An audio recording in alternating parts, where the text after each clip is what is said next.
Well, the bird died this morning, I guess. I woke up.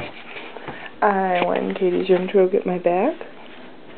I looked in here for a sign of bird, and I saw the bird lying dead approximately right here.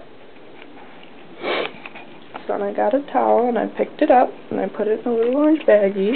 I'm guessing that that was the killer. So then I went downstairs and I put it in the little baggie and I tied it. And I didn't want to leave it inside. So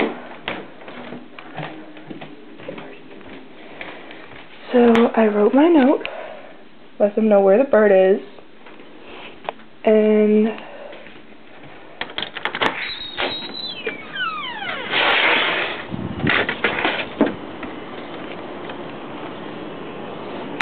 there's the last of the bird,